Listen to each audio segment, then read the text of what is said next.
Shikamo, marahaba mpenzi mtazamaji wa runinga ya Lookuptv. Kutoka hapa makao makuu, siku ya leo tumeweza kuandalia mengi, lakini kabla tuja kutaarifu taarifa ambazo tumeweza kuandalia siku ya leo mtazamaji, wacha mwanzo tupate vipasho. Vidokezo vinaletwa kwako kwa hisani ya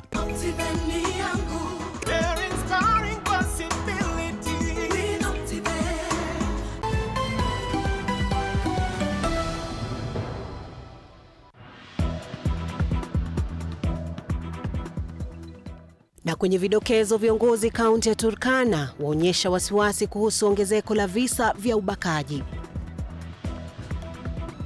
Kwingineko, bunge la kitaifa linatarajiwa kuanza vikao vyake hii leo, huku swala la walio wengi katika bunge hilo likitarajiwa kuibua mjadala mkali.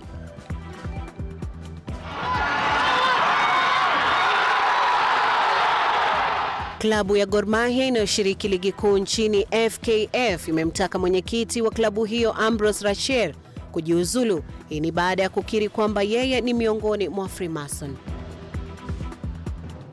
Yippee! Kamata ploti na 349k. Oh yes! For only 349,000 Kenyan shillings, you become a plot owner at the Great Oasis Gardens, Nanyuki. The Great Oasis Gardens, Nanyuki is located along the Nanyuki-Rumuruti Road, only 11 minutes from the Cedar Mall and right opposite Mount Kenya Wildlife Estate. This is the best place to establish the getaway home that you have always dreamt about. For every 349,000 that you deposit or pay as installment towards any of Optivent's plot of land, you get 10k cash back instantly. Jaza basi twende Nanyuki. Bigger is indeed better.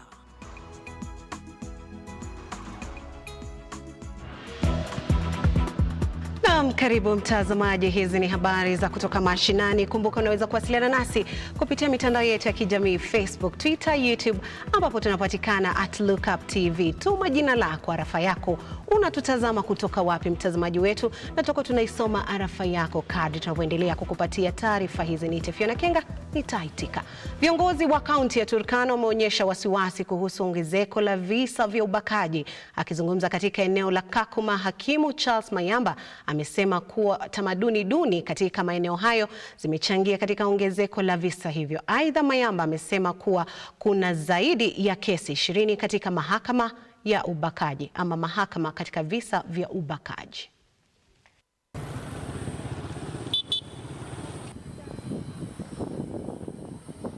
No child should be defiled in Kenya. No child should be breached in any way in Kenya. We need to have these children grow, and they cannot grow if we make them our wives at an early age, if we stop them from going to school, if we engage them in child labor, and we have that concerted effort to make sure that this vice stop, more so in Turkana West. I want to call upon you, the defilement cases that we have today, no child should be defiled. The statistics we have in Kakuma law courts, right now we have 22 cases pending, defilement cases pending, and then these cases are at an advanced stage. But we were wondering why we were hearing about child marriages in Turkana West, but those cases were not seeing court. Then we realized that maybe through these engagements, we are able to unlock the problem. And we got the problem. Well, there's an old man in Oropoi who told us boldly that girls are their meat. I want to quote him. Girls are their meat. They are a source of their wealth. And if you want to tell them to take their children to school, if you want to tell them to stop marrying their children at an early age, then we are denying them their source of livelihood. And those are the narratives that we need to pass across, because we need to make these people informed that these children, they deserve a life. The issue of old men negotiating about wealth for their young children should stop. That culture should now stop. Let these children go to school above the age of 18, then you go back and ask for your wealth. But the issue of communicating, negotiating, discussing issues of children, how much you want to be paid because of this, I'm urging the Turkana people that we now move from the culture of impunity. This is not a banana republic. We want everyone to follow the law, and the law is not subjective to any party. Naam, tukifululiza hadi kaunti ya Nakuru ni kwamba ubalozi wa Israeli umedokeza kuwa utaweza kushirikiana na serikali ya kaunti ya Nakuru katika kusaidia mipango ya masomo ya wanawake katika kaunti hiyo. Nakuru imetajwa kama mojawapo ya kaunti zitakazopewa kipaumbele katika programu hiyo hapa nchini.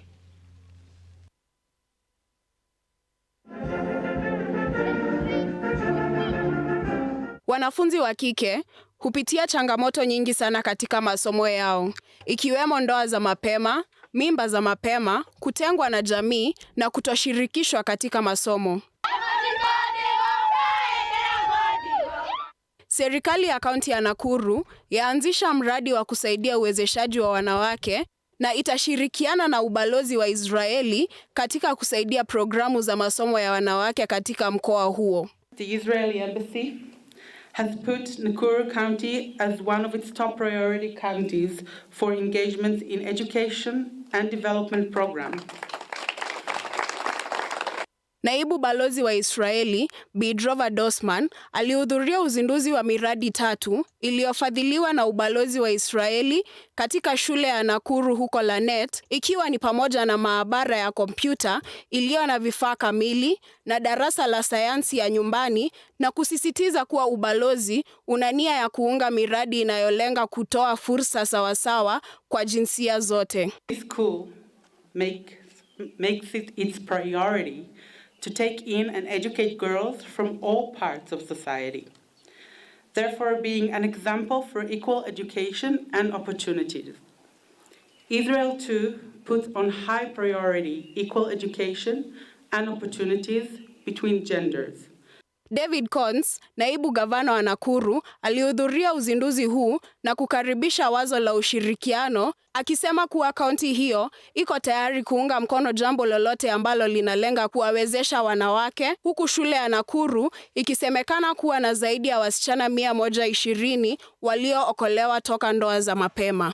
Lakini pia sisi huenda mashinani, nyanjani, mahali ambapo tunaona kwamba pana matatizo ama pana swala ambalo limeibuka la wasichana kutoshirikishwa katika masomo. Tunawaenda na kuzungumza nao na tunawaambia ipo nafasi, japo umeolewa mapema, umepata mtoto mapema, ipo nafasi ya pili ambayo tunaishirikisha katika shule. Kwa sasa tuna zaidi ya watoto 120 ambao wameathirika kwa namna hiyo. Rhoda Muringo, Lookuptv.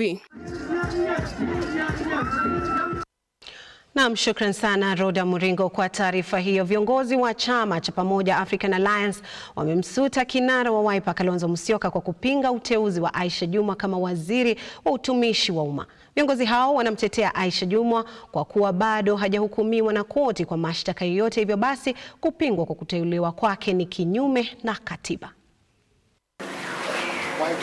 Viongozi wa PAA wakiongozwa na Ben Kai wanamsuta Kalonzo Musyoka ambaye alikashifu uteuzi wa Aisha Jumwa kama waziri. Kalonzo alikashifu uteuzi huu akilalama kuwa ni kinyume na katiba kuteua mawaziri wasio waadilifu. Sema kuwa aliyoyasema Kalonzo Musyoka hayako sheria, kwa sababu sheria ni wazi kuwa mtu ana haki ya kutambuliwa kuwa hana hatia mpaka koti ithibitishe kuwa ina hatia. Na hii si kesi ya kwanza kuwa ndani ya Kenya ambao viongozi wamechaguliwa wakiwa na kesi ndani ya koti. Kwa hivyo sisi tunasema hivi: Mheshimiwa Kalonzo Musyoka, kiongozi wa Wiper, matamshi yake yalikuwa ni matamshi ya kuweza kutukana watu wa pwani kwanza. Pili, tunasema kuwa yeye kama mwanasheria aliyebobea anafaa kujua sheria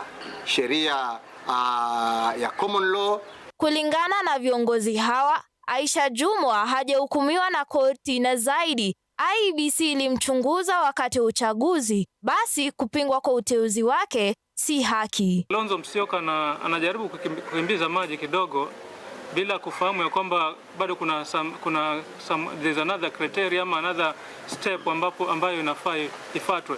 baada ya kuwa rais ametangaza mawaziri, hiyo list inapelekwa bungeni, wabunge wa approve. Kwa hivyo kama pale bungeni wataona kwamba kuna wengine wako na criminal record, so wabunge wataamua. But as it stands, Aisha Jumwa hana criminal record. She was vetted, hata alikuwa vetted na ABC na kwa ballot. Kama angekuwa na criminal record, ABC wangemruhusu kwa ballot. Mutheo Ndalana, Lookuptv. Naam, shukran sana Mutheo Ndalana kwa taarifa hiyo. Tukifululiza hadi kaunti ya Kakamega, ni kwamba viongozi kutoka kaunti hiyo wakiongozwa na mbunge wa Mumias Mashariki Peter Kalelwa na mbunge wa Matungu Oscar na Bulindo wameapa kufanya kila wawezalo kuhakikisha kuwa mahakama inaidhinisha pesa za maendeleo ya maeneo bunge maarufu CDF. Wabunge hao wamesema kuwa pesa hizo zilisaidia sana jamii nyingi. Shada Kareria na uketo wa taarifa hiyo. Kuharamishwa kwa pesa za maendeleo ya maeneo bunge za CDF kumeendelea kuwakera wabunge na viongozi katika kaunti mbalimbali nchini. Viongozi kutoka kaunti ya Kakamega wakiongozwa na mbunge wa Mumias Mashariki Peter Kalelwa pamoja na mwenzake wa Matungu Oscar na Bulindo wamesema kuwa watafanya kila wawezalo kuishawishi mahakama kuhalalisha pesa za CDF. Hili wanafanya uamuzi kwamba mtoto wa maskini asisome.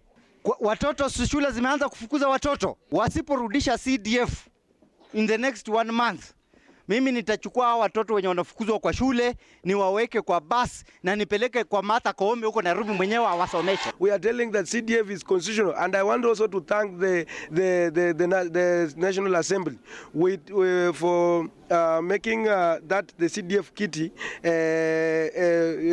in line with the Supreme Court, the guidelines of the Supreme Court, so that the area MP does not involve directly, but he can only do the oversight over that fund. Wakiutetea uamuzi wao, wabunge hao wamesema kuwa pesa hizo zimekuwa zikiwasaidia pakubwa wanafunzi kulipa karo. We want just to begin by telling the COG, the Council of Governors, that they should also stop politicizing, and also the Senate politicizing the issue of the CDF. CDF is of great help. It has really helped many people. Right now, children are being sent at home. Wabunge hao vilevile wamemtaka Rais William Ruto kuongeza pesa zaidi kwa mtaala wa CBC ili kuwasaidia wazazi kugharimia elimu ya CBC. Kama wanataka CBC ibaki, basi wenyewe wagharamie hiyo CBC. Kwa hii mpangilio ya free primary education, serikali iweke ndani pesa ya CBC, wawache kuuliza mzazi mara kesho leta hii, mara kesho fanya hii, mara leta hii, mara leta hii. Unajua sisi Waluhya tulikuwa wakulima wazuri sana wa kuku. Shada Kareria, Lookuptv. Na baada ya taarifa yake Shada Kareria ndiyo ambayo itakwenda kutupeleka katika mapumziko kiduchu, lakini hapa kwenye arafa moja ambayo imetumwa na Duncan Orondo akisema taarifa safi kabisa Kenga, na tazama nikiwa Udhiru. Tutakuwa tunaungana na mwenzangu Robert Chacha katika muda usikuwa mfupi ambapo atakuwa anatuletea taarifa za spoti, lakini kabla tujarejea na taarifa zaidi, usiende mbali mtazamaji, maana tuko na mengi ambayo bado hatuja kutaarifu.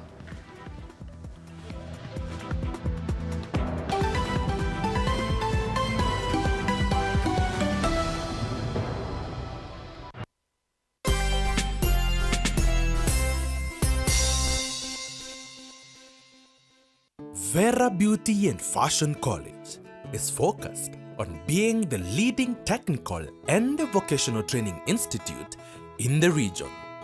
Our team possesses in-depth knowledge and extensive experience in the industry, offering thorough training in cosmetology, hairdressing, interior design, creative arts, training of trainers, nail technology, and fashion design.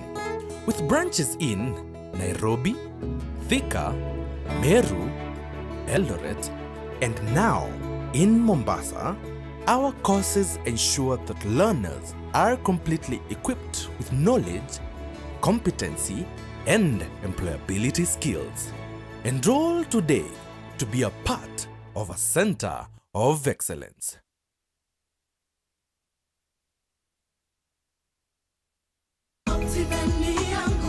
Get a chance to wake up as a tourist as you view Mount Kenya every day by buying a plot of land at Wema Gardens, Naru Moru. At only 400 meters off tarmac, this is the right place to build your dream home, cottages or holiday homes. You can also buy this property to give to your children as a special inheritance. Water and electricity are in the vicinity, while neighbors are already building their homes. These plots are specially ready for you with title deeds scheduled to be out in 6 months. Buy a 50 by 100 plot of land at Wema Gardens for only 399,000 Kenya shillings. You can also pay for your plot through our friendly one-year installments plan.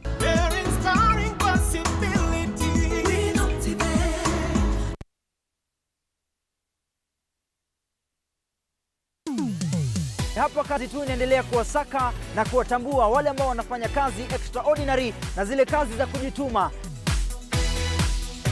Biashara yote unaambiangwa, as long as you have a plan, you can do it. Our service is about kufurahisha the customer.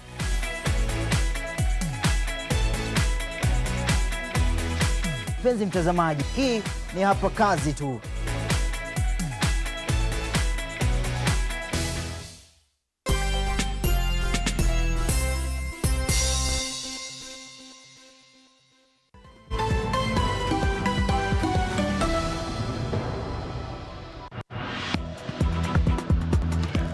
Karibu tena mtazamaji, tuendelee kukutaarifu. Gavana wa kaunti ya Kilifi Gideon Mung'aro ametaja majina 10 yatakaohudumu kama mawaziri anaponuia kuafikia manifesto ya hatamu yake.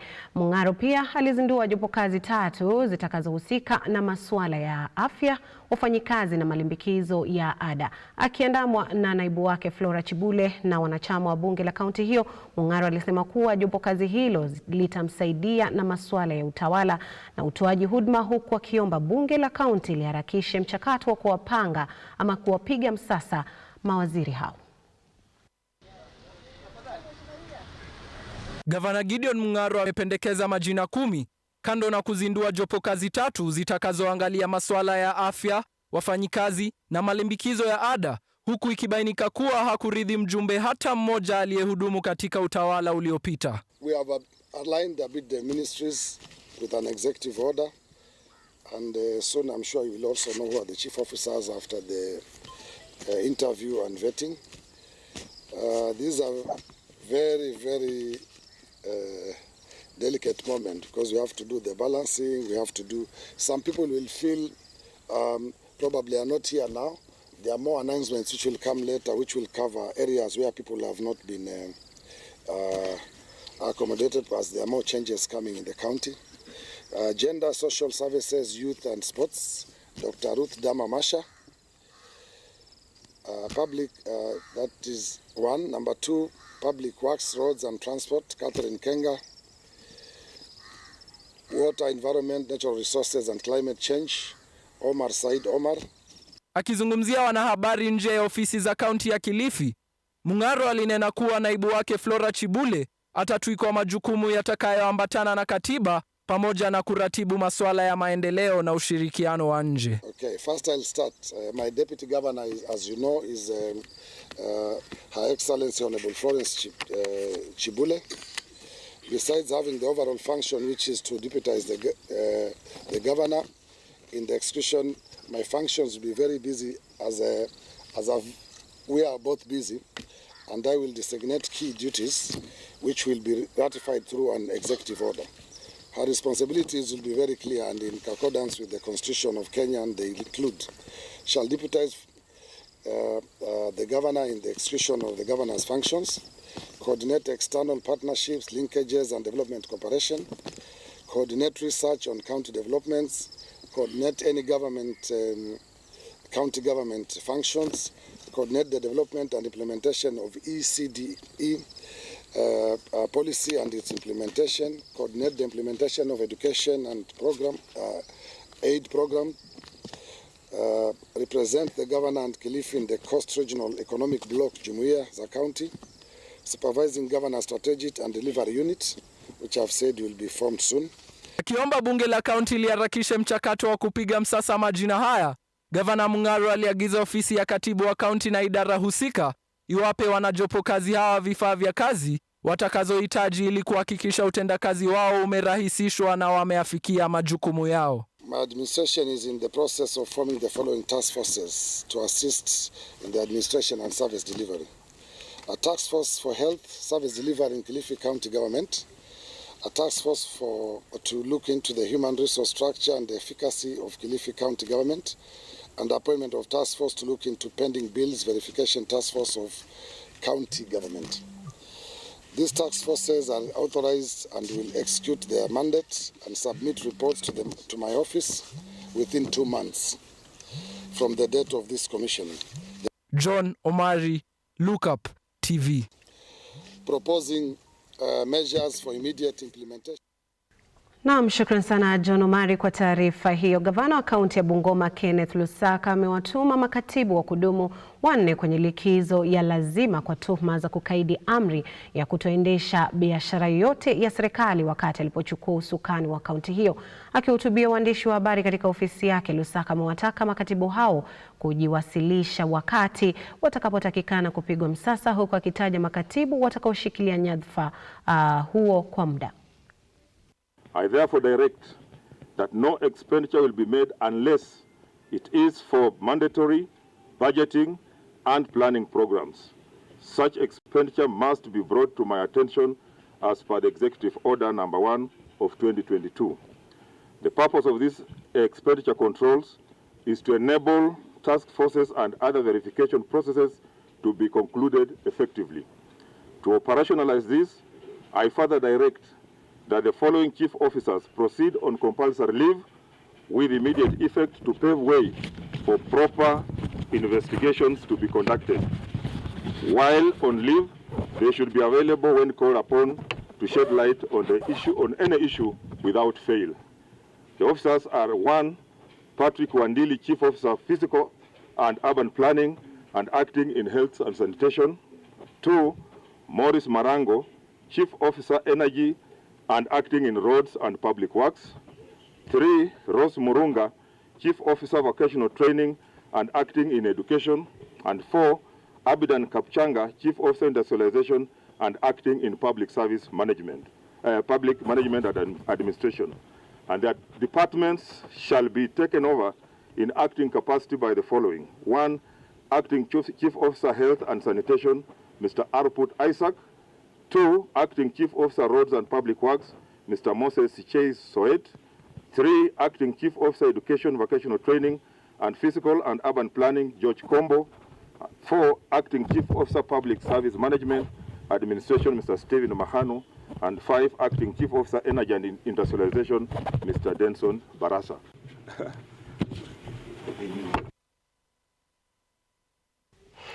Na wakati wa spoti sasa, ambapo tutakuwa tunaungana na mwenzangu Robert Chacha. Robert Chacha, kama unanipata, unakumbuka kwa ilikuwa jana ambapo Malkia Strikers wakati ambapo walipokuwa wanarudi hapa nchini, na tukaambiwa kwamba hawakuwa wameweza kufuzu vyema katika michezo ambayo walikuwa wametoka kule nje. Sijui itakuwaje sasa.